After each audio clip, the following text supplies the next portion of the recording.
Alright, the first ring to be installed is the oil control ring, and it goes down at the very bottom. So this is maybe the most easiest to put on. You just spread it apart and you drop it into the chamber there, or the groove. Spin it around to make sure that it doesn't bind in any way, and that's fine.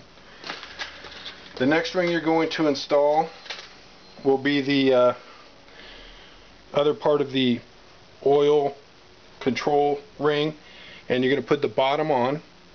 And to do this, you spread it apart gently and you just work it down, trying while not scratching the piston. You separate it with your fingers and then put it onto the bottom.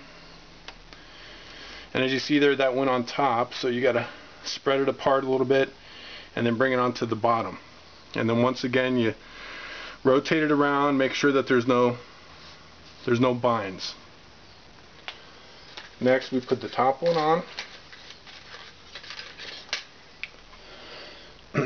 Again, spread it apart gently, not too far where you damage the ring, and then you work it down past the other two grooves and you place it on top of the one ring, okay, like so. And then also spin it around to make sure that it's not binding. Now the manual doesn't state anything about where this opening needs to be, but it does make reference that the opening in the oil control ring, make sure that it doesn't overlap, make sure that it's just butt up against each other right there. But what I'm doing is I'm moving that little opening off to the side here so it doesn't line up with any other ring gap. So I'm going to do that now.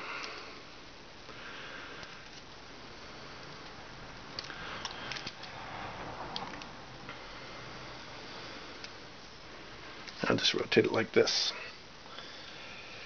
And then each one of the gaps on the other rings need to be at 30 degrees from the center. So right now I'm moving the top ring over,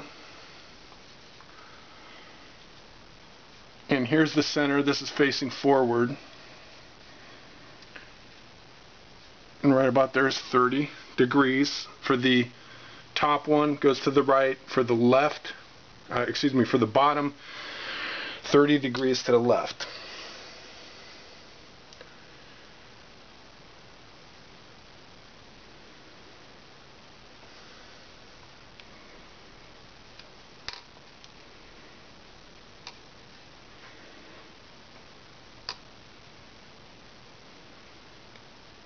It's right about there. And then just move it back and forth like so to make sure that there's no binds. Okay, that looks good. Okay. The next ring to go on is the N2. And the manufacturer puts the marking on the ring itself right there. I don't know if you can see it. It says N2. It has to face up, and that goes into the second groove from the top. Now this ring is a little bit more rigid than the other two rings, so you really have to be careful not to spread it too far apart where it damages the ring. So there, you just drop it into the groove, and then once again being careful not to damage anything.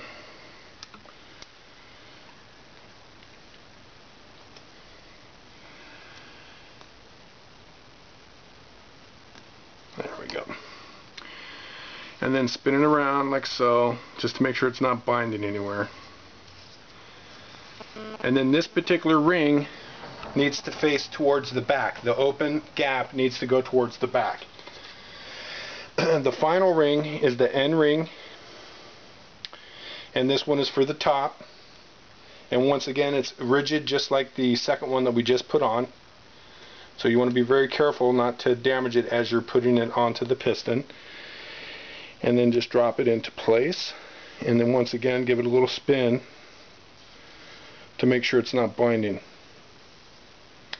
And that's how you install rings on a Kawasaki Concourse GZ1000.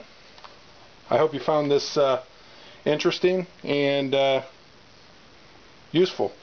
The next step is to oil the rings, put some oil on them, and then put the cylinder head back onto the motorcycle.